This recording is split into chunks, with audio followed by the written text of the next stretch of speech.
आज दक्षिण मध्य रेल्वेची बैठक पार पडली। मराठवाड्यातले सर्व सन्माननीय खासदार या ठिकाणी या बैठकीला उपस्थित होते। आम्ही सगळ्यांनी आपल्या आपल्या मतदारसंघातल्या ज्या रेल्वेचे प्रश्न होते त्या ठिकाणी प्रामुख्याने रेल्वेच्या अधिकाऱ्यांसमोर मांडलेले आहेत। बऱ्याच प्रमाणात नाराजी व्यक्त केलेली आहे, कारण जे काही विकास कामं मतदारसंघामध्ये होतात, आपल्या भागामध्ये होतात, ती पहिली गोष्ट रेल्वे प्रशासन कोणतीही माहिती आमच्यापर्यंत खासदारापर्यंत या ठिकाणी पोहोचत नाही आहे। या ठिकाणी नवीन रेल्वेची मागणी आम्ही या केलेली आहे। त्यामध्ये प्रामुख्याने बरेच दिवसापासूनची प्रतीक्षेची आहे की नांदेड पुणे वंदे भारत या ठिकाणी चालू झाली पाहिजे लातूर मार्गे। त्या ठिकाणी नांदेडहून शिर्डीला नियमित रेल्वे चालू झाली पाहिजे। नांदेड तिरुपती नवीन रेल्वेची या ठिकाणी आम्ही मागणी केलेली आहे।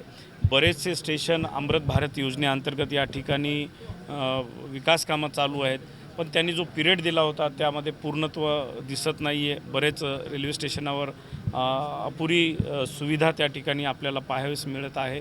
बरेच अंडरपास नांदेड जिल्ह्यातले प्रामुख्याने आता बरेच सगळीकडचेच आहेत, खासदार साहेब आता जालन्याचे आहेत, तिथली परिस्थिती तशीच असेल, पण नांदेड जिल्ह्यातले जे अंडरपास आहेत ते सर्व अंडरपास सध्या पाण्याखाली आहेत।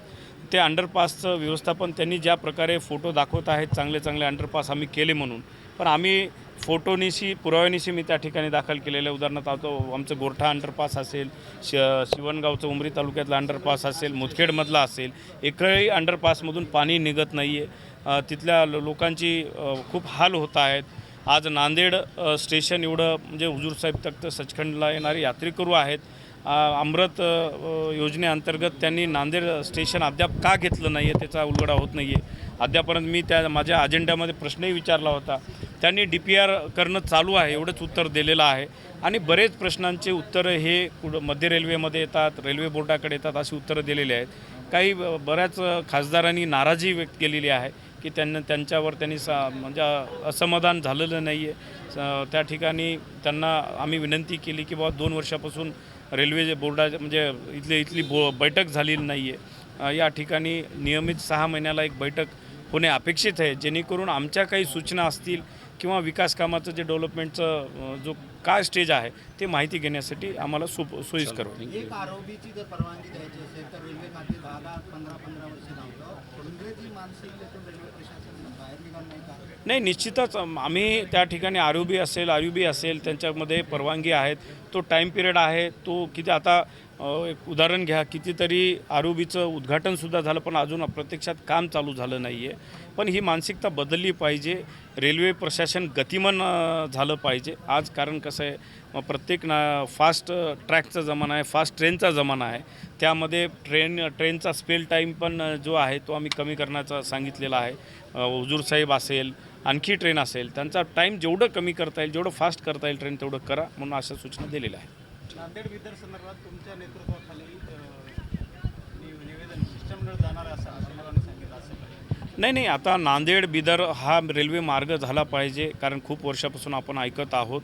निश्चितच आम्ही त्या याच्यामध्ये आहोत की तो मार्ग झाला पाहिजे, कारण तिथलं कर्नाटकचं जे सरकार आहे, आता नवीन जे मुख्यमंत्री आहेत DK शिवकुमार साहेब, ते आता नवीन मुख्यमंत्री आहेत। त्यांना आम्ही त्या ठिकाणी भेटून मल्लिकार्जुनजी खरगे साहेब आहेत, त्यांना भेटून हा नांदेड बिदरसाठी त्यांनी निधी द्यावा ही मागणी करू।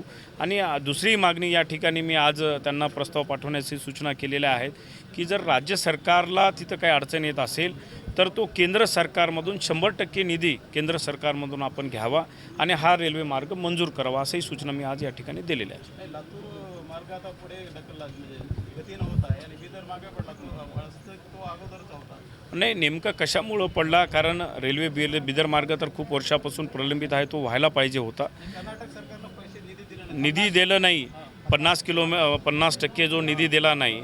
पण मला वाटतं की येणाऱ्या अधिवेशनामध्ये आम्ही त्या ठिकाणी कर्नाटकचे जे मुख्यमंत्री आहेत DK शिवकुमार साहेब यांना एक शिष्टमंडळ जाऊन भेटू।